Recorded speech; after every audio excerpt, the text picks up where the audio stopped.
Hey, great day. Welcome back to the podcast. In today's episode, we will be talking about how mental health providers and healers can use ebooks as an additional stream of income. So, I will be sharing with you 7 different ways that ebooks can position you to add a stream of income. So, you definitely want to get your pen and paper ready. So, let's go ahead and dive in. And so, number one is that when you have a digital product online, it automatically positions you to go across state lines. So, as a clinical psychologist myself, I know how imperative it is that we stay ethical. I know that after 2020, there were various systems put in place that allows therapists to get licensed across a variety of different states. But I also want to acknowledge that when you get licensed in these states, you also have to market yourself in these states. And so when you have an ebook that is super focused and tailored on one particular area, it can position you to get in front of more people, even people who do not do therapy or not in therapy. So an example would be, if you've ever been to like a bookstore, a Barnes and Nobles, or you go to Amazon online or you go to Audible, we don't know where the authors are, right? But we may find something that is of personal development, something that stimulates our minds, something that makes us think. But one disclaimer that I do want to give as a provider is that you do not want to create content in any type of book or ebook that is going to open up somebody's Pandora's box. Okay. Pandora's box, how I define it, is danger zone, AKA a whole lot of trauma. If you are having people unpack something and they don't have you as a resource to come to a session in a couple of days after they've done a few chapters, then you definitely want to caution what you put in an ebook or a physical book. But again, you can reach people beyond state lines. So that's huge because we're very limited with what we can do ethically as therapy, but it doesn't mean that we cannot provide therapeutic tools to the world. So that's number one. Number two is that it does establish you as a thought leader, as an expert. So I'll give an example. I published 2 books. One of them was digital only, and it was only for therapists. And I'll explain why in a moment. The other book it's still public. It's on Amazon. I do not promote it, but I'll drop the link if you want to use it for yourself or if you see couples. At some point for years, I was working with first children. Then I started seeing a lot of their parents or caregivers. Then we realized, of course, the family unit had marital concerns, or some people were about to get married and there was some, heated discussion there. And so I started going to trainings, doing CE workshops, retreats, and I started being trained in how to help couples have mature conversations on a variety of topics, especially those who are already committed, already have children, already married, but they did not take the time to truly get to know one another. They just kind of did it on a whim, right? And so what I started doing back then is I started promoting myself on outdated myself, Periscope. I had a whole nother YouTube channel. Don't know where it is. I think it was way easier to get monetized back then. I'm talking like 2014. Okay. I also was like on the platform, one of the first people on Instagram, just focused on filters. But bottom line is, I was going live everywhere, especially when live became available on all the platforms to show off my expertise. And then it led people to the physical book, either in my home office or on Amazon. The second book came in play later, but it was something that I had done in therapy to get clients to open up more around clearing your baggage. However, I sent the book to a couple of my therapist friends and it was in a digital format. I was meaning to get it printed.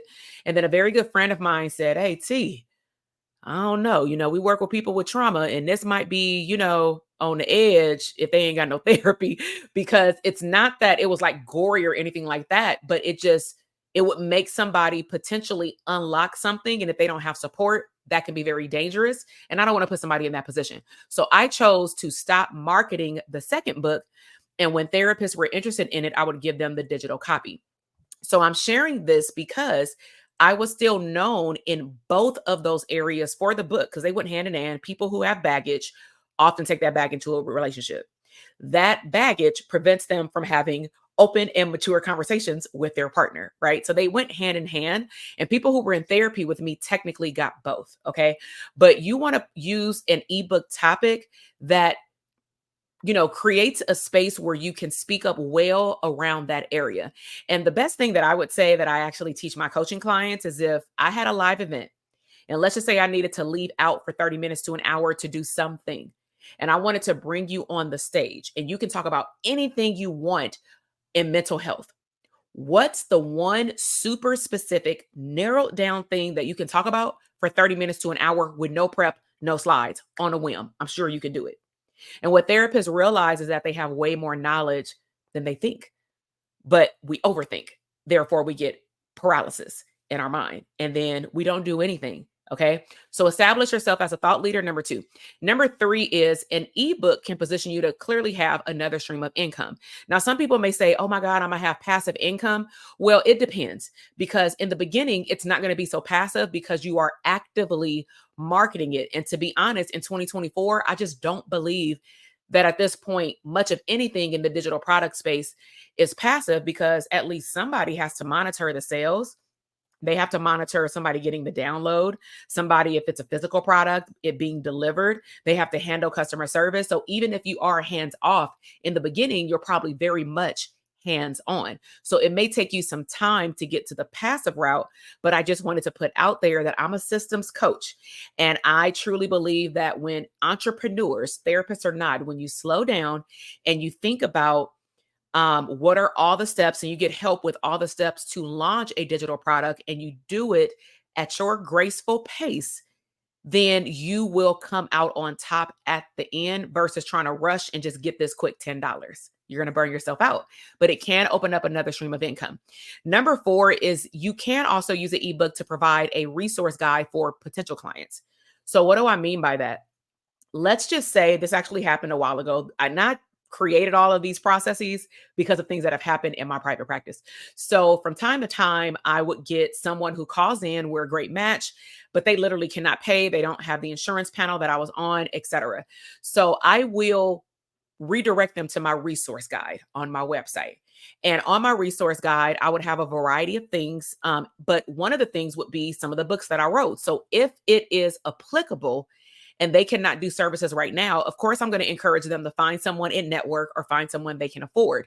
But in the midst of that, if you need support in areas of X and Y, right, really specific, then I want you to check out either these free or paid resources on my website.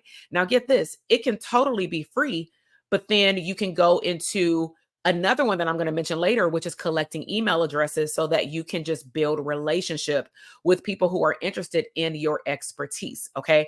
But you can create digital ebooks, paid or free, to just get people's mind open. For example, what is your process for mental health services?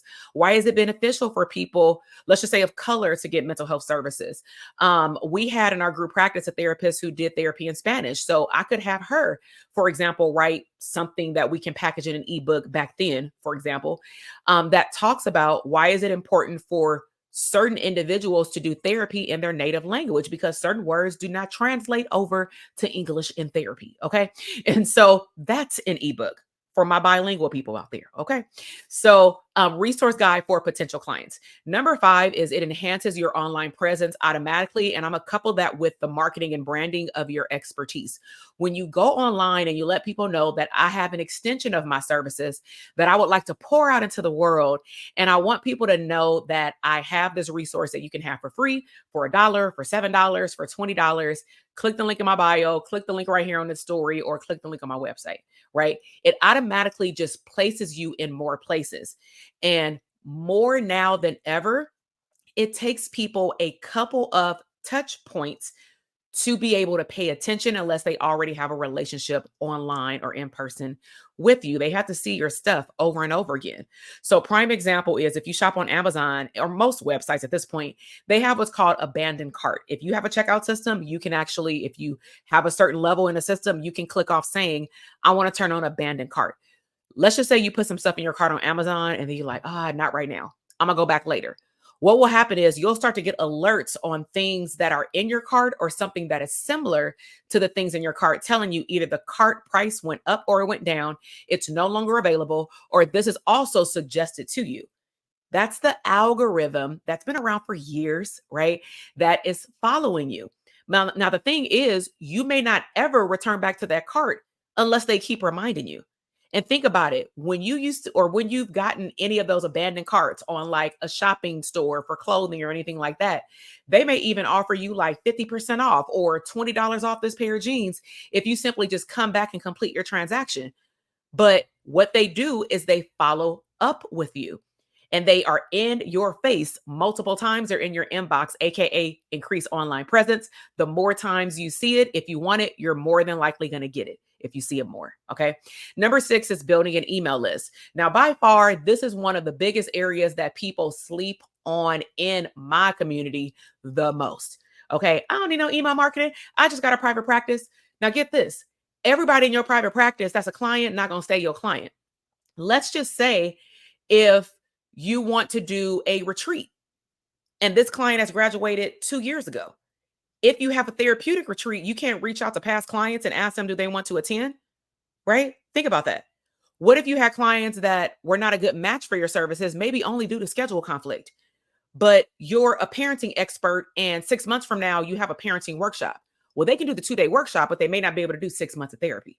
You don't know what information is either going to transform someone to work with you later, because some people just need to build a relationship with you.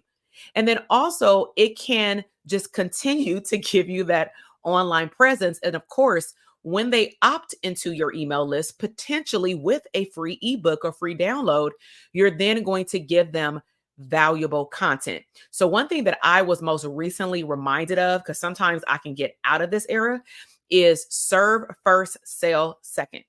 And selling becomes more organic because I don't even feel ever like I'm selling, because I'm educating people about the benefits of whatever I do, that I know, and that I offer. So I don't ever feel like I'm selling. I just tell you resources. And if you would like to use them, cool. Right. Now, number 7, finally, is ebooks will create additional content opportunities. So this is the dope part about any digital product. You can multi-purpose it into a variety of different products.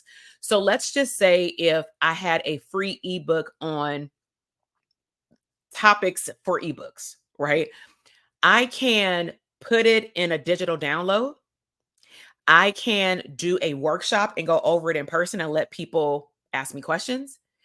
I can create like a Telegram group or Facebook group for anybody who has purchased my ebook and say, we're going to have a book for the month of July, because that's my month of like my celebration for private practice. So we're going to do a 30-day free group, and feel free to ask me any questions related to ebooks. Right. And that may be complimentary because you purchased it, or I can like add a $10 or $20 fee just to be able to do that. Right. I can also break down what I put in the ebook and make a course. I can take the video I'm doing right now and create a blog post. I can create social media posts.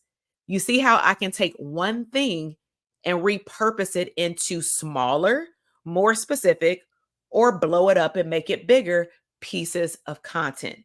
What that does again is it gives people the more opportunities for you to get in front of them to showcase your expertise.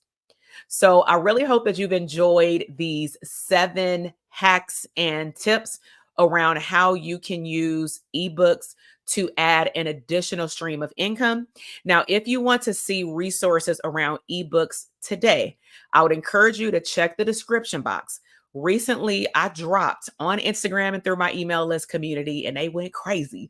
I dropped 60 different digital product ideas for therapists and for healers. 60. And out of the 60, I know that you can drop one in the next 24 hours if you want to, right? So if you want access to that digital download ebook that can make you tons of money, and make an impact and serve at the same time, make sure you click the description box, follow the instructions, go ahead and get it and get to work and come right on back, because we're going to continue talking about digital products and expansion services. But if you also have any follow-up questions, or you like this topic and you want to hear more about it, let me know in the comment box. So if you are new here, I would like to say hello. We are focused on abundant mindset. One of my slogans is I like to help people create a business around their life and not the other way around.